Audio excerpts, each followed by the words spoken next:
بسم الله الرحمن الرحيم.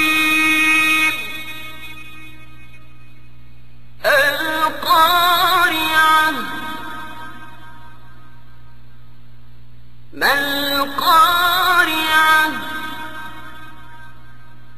وما أدراك ما القارعة.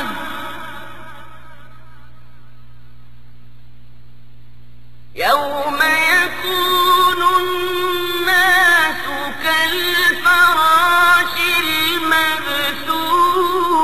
المبثوث وتكون الجبال كالعهن المنفوش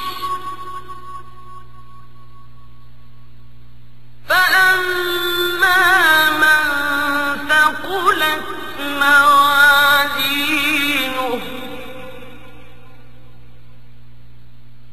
فهو في عيشة راضية وأما من خفت موازينه فأمه